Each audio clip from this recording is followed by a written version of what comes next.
Hello दोस्तों, कैसे हैं आप सब लोग। आपके चैनल ज्ञान क्लासेस में आपका स्वागत है। जैसा कि आप स्क्रीन पर देख रहे हैं, पार्टनरशिप के बाद अब हम इस पा आ चुके हैं।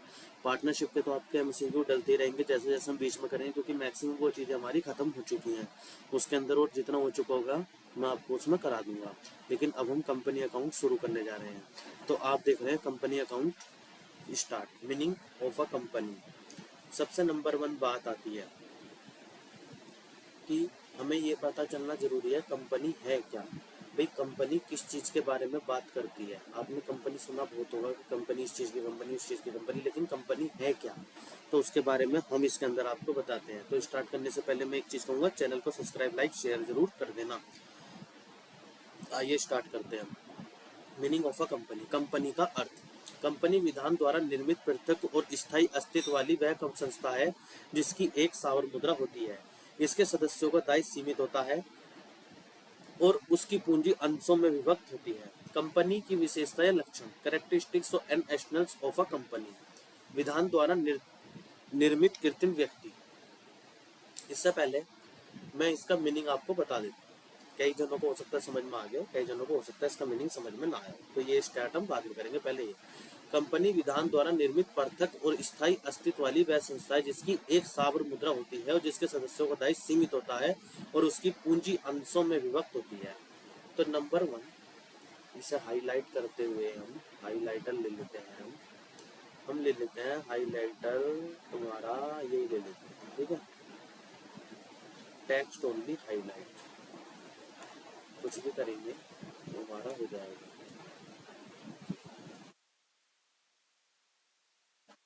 उस तरीके से काम नहीं कर रहा जिस तरीके से हम चाह रहे हैं। आइए रेड, रेड से देख लेते हैं हम, येलो देख लेते हैं, ठीक है। कंपनी विधान द्वारा निर्मित पृथक और स्थायी अस्तित्व। कैसा पृथक और स्थायी अस्तित्व। एक मिनट रुकिए, आपकी क्लैरिटी के लिए मैं एक चीज और कर देता हूँ, सुनो, जिससे आपको प्रॉब्लम ना हो।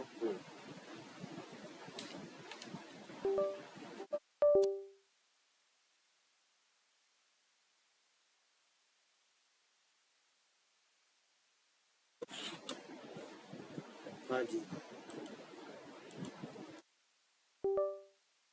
हमारा काम शुरू नहीं हुआ अभी। एक मिनट, जरा सिस्टम प्रॉब्लम है। हाँ, अब आइए, हम इसे हटा देते हैं। आइए अब इस पर आते हैं हम। यार हमने ये ले लिया और इसका साइज हमने कर दिया बड़ा। क्लियर।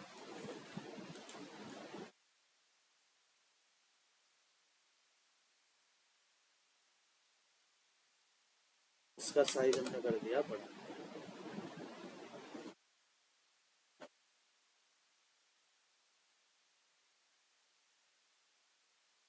कुछ इस टाइप से। आइए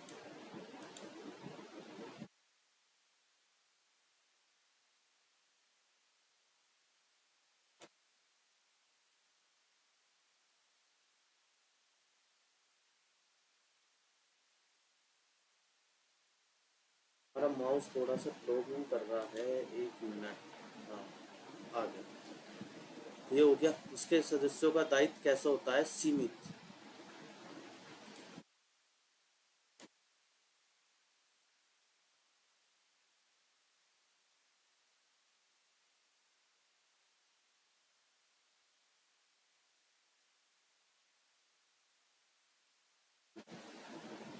अब हम एक मिनट टाइम, उसके लिए मैं आपसे सॉरी मांगूंगा।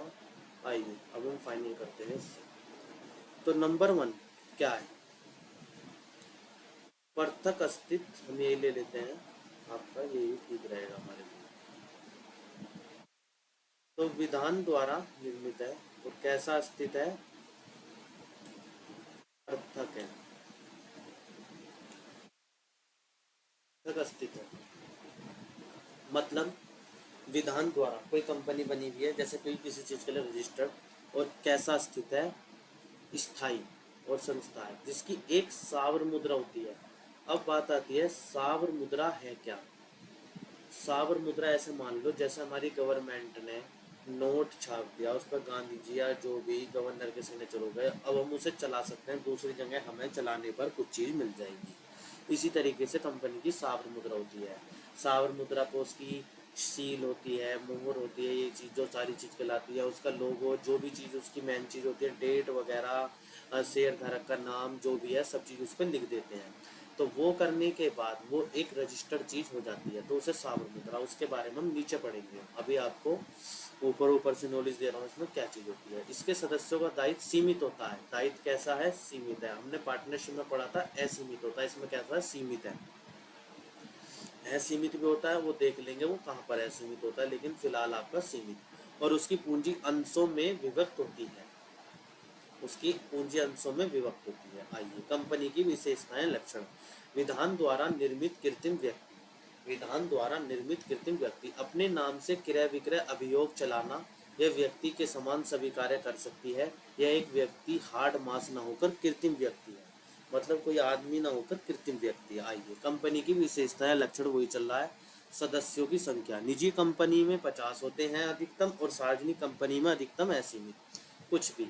अब बात आती है न्यूनतम वगैरह। न्यूनतम क्या आप बाद में बात करेंगे, पहले हम अधिकतम के लिए। न्यूनतम आगे जैसे आप पढ़ते जाओगे आपको समझ में आ जाएगा न्यूनतम का क्या रोल है। पृथक वैधानिक अस्तित्व, सेपरेट लीगल एंटिटी। कंपनी तथा अंशधारी का अस्तित्व पृथक पृथक होता है। आपने समझा होगा, ऐसा नहीं है कि कंपनी और उसका अंशधारी शेयर एक जैसे हो गए, कि भाई मान लो कि अगर उसे घर खर्च के लिए चाहिए तो वो कहते हैं भाई कंपनी में डाल दो, ऐसा कुछ नहीं है। उसका अलग मैटर है कंपनी का, और अंशधारक का अलग मैटर है। स्थायी दायित्व, कंपनी में सदस्यों का आवागमन चलता रहता है, अर्थात कंपनी समाप्त नहीं होती, इसका कार्य चलता रहता है। क्लियर? तो कुछ हमारा इस टाइप से है आपका ये, इसका चलता रहेगा ये चीज। तो कंपनी अपने सदस्यों का आवागमन चलता रहता है, अर्थात कंपनी समाप्त नहीं होती, इसका कार्य चलता रहता है। ये समझ में आ गया? अब आते हैं यहाँ पर कंपनी खाते। कंपनी की विशेषताएं, लक्षण। तो वही चीज चल रही है, सीमित दायित्व। कंपनी के सदस्यों का दायित्व उनके द्वारा दी गई अंशों की रकम तक, द्वारा दी गई अंशों की रकम तक तथा उनके द्वारा दी गई गारंटी तक सीमित होता है। अंशों का हस्तांतरण, ट्रांसफर ऑफ शेयर। सार्वजनिक कंपनी की पूंजी निश्चित अंशों में विभक्त रहती है, वे अपने अंशों का हस्तांतरण कर सकते हैं। सावर मुद्रा, जैसा कि अभी हम पीछे पढ़ के आए हैं, सावर मुद्रा के बारे में होंगे, उसे क्या कहते हैं? Common seal. इस पर कंपनी का नाम, हमने पीछे बात करी थी, मोहर लगी होती है, कंपनी की अधिकृत पत्र है। क्लियर? लाभ का उद्देश्य, उद्देश्य लाभ कमाना है भैया, सबका उद्देश्य लाभ कमाना, उसका उद्देश्य भी पार्टनरशिप का भी लाभ कमाना था। संयुक्त पूंजी। अब बात आती है जॉइंट कैपिटल क्या है। अंशधारियों से प्राप्त रकम कंपनी में संयुक्त रूप में प्रयोग की जा सकती है। कंपनी खाते, अंश। कंपनी के प्रकार, काइंड्स ऑफ कंपनी, कौन कौन सी कंपनियां हमारी होती हैं। वैधानिक कंपनी, स्टेटरी कंपनी, इसकी स्थापना केंद्रीय सरकार तथा राज्य सरकार द्वारा एक विशेष अधिनियम के अंतर्गत की जाती है। जीवन बीमा निगम, उत्तर प्रदेश राज्य वित्त निगम, एसबीआई, आरबीआई, ईटीसी।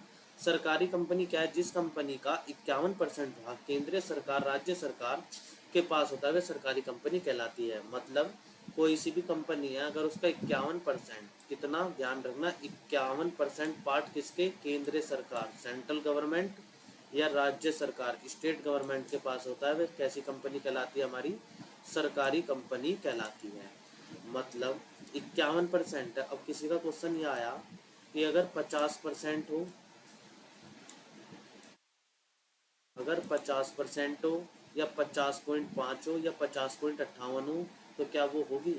बात क्या है, हमारे रूल्स में लिखा है 51 तो 51, बात खत्म। जो रूल्स में चीज़ें लिखी हैं उसी के अकॉर्डिंग हम फॉलो करेंगे, उससे ऊपर या नीचे हम नहीं जा सकते। सूत्रधारी कंपनी, होल्डिंग कंपनी, यदि कोई कंपनी किसी अन्य कंपनी के आधे से अधिक साधारण अंश क्रय कर लेती है, समझना इसका पॉइंट क्या कह रही है, क्रय कर लेती है, वो कर लिए क्रय मतलब परचेस कर लिए, तो उसे संचालक मंडल पर नियंत्रण रखती है या संचालक मंडल पर नियंत्रण रखती है, उसे कहते हैं सूत्रधारी कंपनी। अब आती है सहायक कंपनी, एक जैसी सी लगती है सूत्रधारी और सहायक। सहायक में क्या कहते हैं जब किसी कंपनी के साधारण अंशों पर किसी दूसरी कंपनी का अधिकार, क्या हो जाता है, अधिकार। परचेस में और अधिकार में अंतर है, ठीक है। अब आते हैं विदेशी कंपनी, फॉरेन कंपनी। जब किसी कंपनी का समामेलन भारत से बाहर किसी अन्य देश में हुआ हो, समामेलन तो बाहर हुआ हो और कंपनी अपना कार्य भारत में करी हो, तो उसे कैसे कहेंगे, विदेशी कंपनी। पंजीकृत कंपनी, ऐसी कंपनी जो भारतीय कंपनी अधिनियम के अंतर्गत पंजीकृत हो, उसका पालन करते हुए दो प्रकार की है, जैसे सीमित दायित्व और असीमित दायित्व। अब बात आती है सीमित दायित्व वाली, क्या है। अंशों द्वारा सीमित company, company with limited liability, companies limited by share. अंशों द्वारा, अब हम यहाँ पर रेड चल रहा है आपका, तो हम ब्लू ले लेते हैं, या हम ले लेते हैं आपका येलो ले लेते हैं, क्लियर। अंशों द्वारा सीमित कंपनी, इस कंपनी के सदस्यों का क्रय किए गए अंकित मूल्य तक सीमित होता है। जहां तक क्रय 10 शेयर है, अंकित मूल्य ये हो गया 450, क्लियर। तो 4500 के सदस्य से 4500 तक ही सीमित है वे। गारंटी द्वारा सीमित company, company limited by guarantee, इन कंपनियों के प्रत्येक सदस्य द्वारा कंपनी के समापन के समय एक निश्चित रकम देने की गारंटी दी जाती है। ये रकम सदस्यों से कंपनी का अंत होने पर ही मांगी जा सकती है, ठीक है। यह रकम सदस्यों से कंपनी का अंत होने पर ही मांगी जा सकती है, क्लियर। कंपनी के प्रकार, असीमित दायित्व वाली कंपनी, कैसी कंपनी, असीमित दायित्व वाली। इन कंपनी के सदस्यों का दायित्व असीमित होता है, बड़ी कंपनी जैसी होती हैं, ये रजिस्टर्ड होती हैं, ये अपने को सीमित में भी बदल सकती हैं। इनका चलन भारत में ना के बराबर है। निजी या आलोक कंपनी, यहाँ से क्वेश्चन बहुत आता है, निजी या आलोक कंपनी मतलब प्राइवेट। यह अपने अंशों को हस्तांतरण प्रतिबंध लगाती है, हस्तांतरण नहीं हो सकता है। अधिकतम संख्या 50 होती है। यह अपने अंश पत्र तथा ऋण पत्र जनता में निर्गमित नहीं कर सकती है। निजी कंपनी के अंत में प्राइवेट लिमिटेड शब्द का प्रयोग अनिवार्य है। ये वाला क्वेश्चन हमारा ज्यादातर पूछा जाता है, निजी कंपनी को प्राइवेट लिमिटेड शब्द लगाना अनिवार्य है, क्लियर। अरे हमारा ये क्या खुल गया, कहाँ गए हम।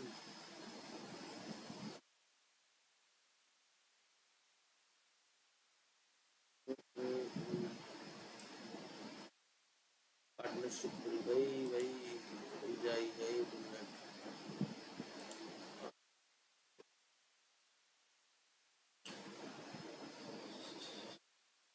ये थी कंपनी चल रही थी हमारी, क्लियर। तो यहाँ पर आते हैं, ये चीज मैन है इसके अंदर। अब आते हैं कंपनी खाते, कंपनी के प्रकार। भाई कंपनी हमारी कौन कौन सी होती है, कंपनी के प्रकार। सार्वजनिक या लोक कंपनी, निजी कंपनी के बारे में तुम पढ़ चुके हैं, यही जो कंपनी हम पीछे पढ़ रहे थे। न्यूनतम संख्या कितनी होती है, 7।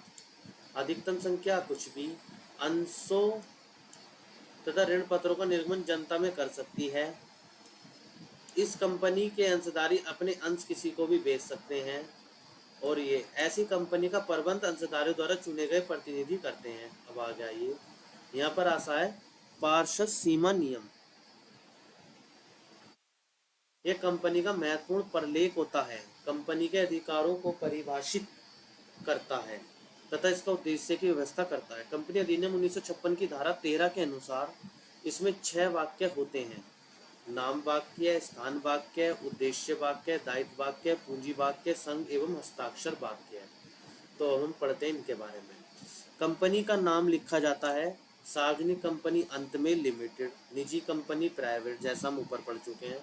स्थान वाक्य है, उस राज्य का नाम लिखा जाएगा जहाँ पर कंपनी का रजिस्टर्ड कार्यालय स्थित हो। सबसे नंबर 1 बात सुनिए, जहाँ पर रजिस्टर्ड कार्यालय उसका स्थित हो, उस कंपनी का, वहाँ उस राज्य का नाम लिखा जाएगा जहाँ पर उसका रजिस्टर्ड कार्यालय स्थित हो, क्लियर।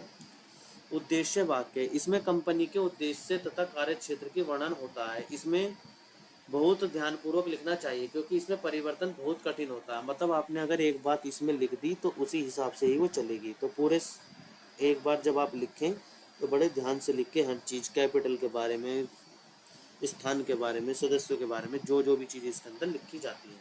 आइए अब आता है हमारा ये दायित्व वाक्य। अंशों तथा अथवा गारंटी द्वारा सीमित कंपनियों का पार्षद सीमा नियम में उल्लेख करना अनिवार्य है। पूंजी वाक्य है। इसमें कुल अंश पूंजी तथा विभिन्न प्रकार के अंशों के बारे में लिखा जाता है। प्रत्येक अंश का अंकित मूल्य क्या है। संघ एवं हस्ताक्षर वाक्य है। इसमें यह घोषणा की जाती है हम विभिन्न व्यक्ति जिनमें नाम तथा पते निम्नलिखित हैं इस बात के इच्छुक हैं कि हम पार्षद सीमा नियम में एक कंपनी के रूप में निर्माण हो जाएं। हम अपने अंशों के आगे लिखे अंशों की संख्या की पूंजी के रूप में लेना स्वीकार करते हैं। ठीक है। अब आता है पार्षद अंतर नियम। तो पार्षद अंतर नियम हुआ आपका, और उससे संबंधित हम नेक्स्ट क्लास में करेंगे। आज की क्लास हम यहीं तक ही रखते हैं। जय हिंद, जय भारत।